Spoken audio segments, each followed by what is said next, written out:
I thought I was building a mobile shelter for someone else. I had no idea I was building something for myself, too. This is Jerome. He's a homeless man in my neighborhood. Now, Jerome saw the shelter cart that I made for my other neighbor, Don Davidson. He brought me this cart and asked me if I could make him a shelter for himself, his wife, and his dog. Something in my heart made me say, yes, I can do that. This video is to show you how I did it and why. You know, there's an old story Jesus told about a man beaten and left on the roadside.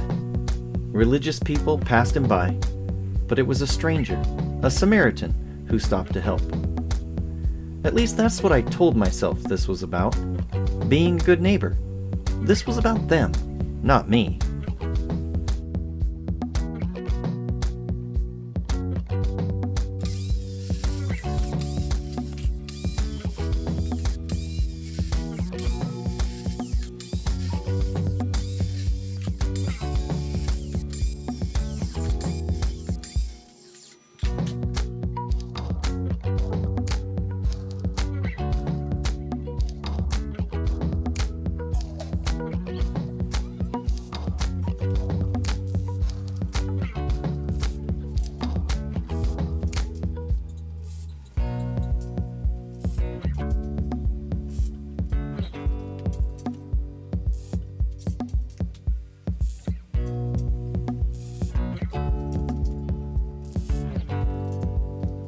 This build started like any other project. First, gathering materials, cutting, and welding. I fabbed up the steel framework and added wheels, but not wheels for a vehicle to pull. These were wheels for Jerome and Christina to push by hand wherever life took them.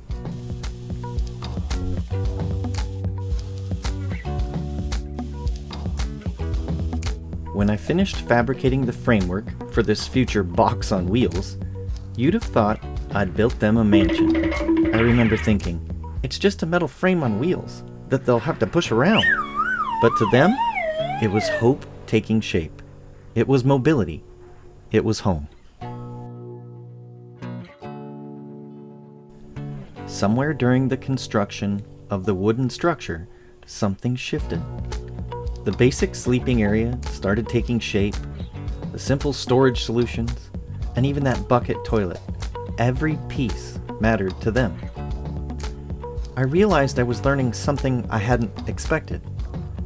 Here I was, surrounded by more tools than a single person should ever own, more materials than I needed, space that I had filled with too much crap. And here they were, grateful for every board, every screw, every small step toward having a dry, private place to sleep. I started seeing my own life a little differently. My workshop full of tools, my dry place to sleep, my closet full of clothes I'd forgotten I'd even owned.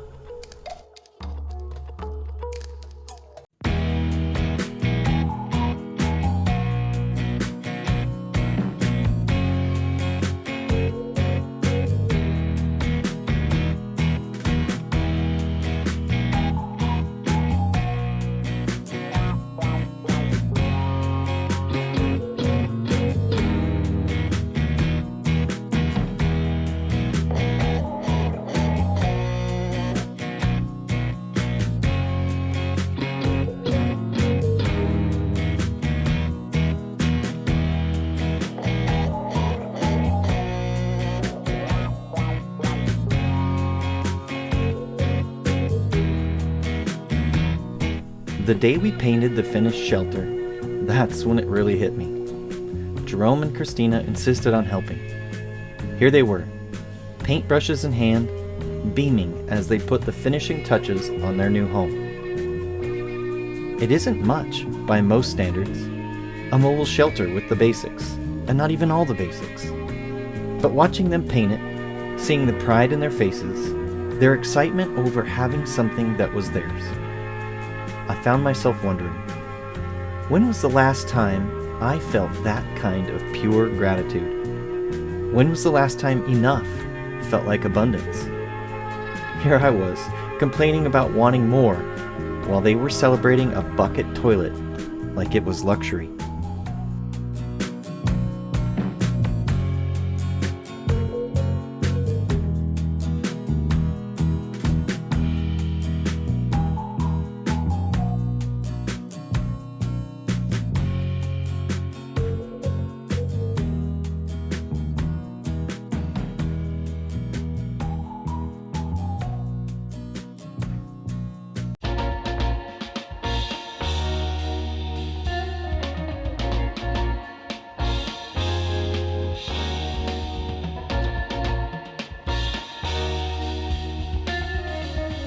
The day we finished, watching Jerome and Christina climb into their mobile shelter for the first time, their gratitude wasn't just about having shelter.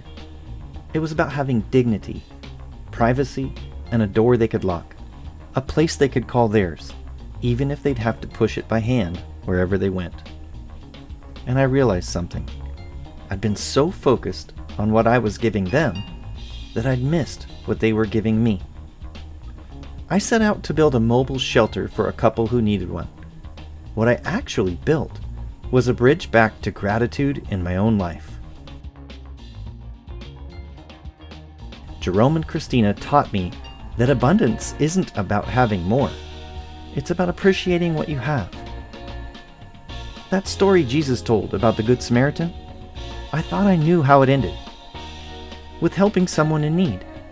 But maybe the real ending is this. When you stop to help someone by the roadside, you discover they're helping you too.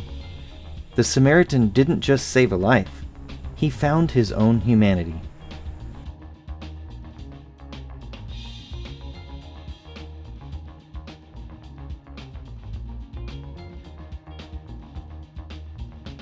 Sometimes the simplest shelters hold the biggest lessons. And sometimes, when you think you're just being a good neighbor, you discover what it really means to love your neighbor as yourself.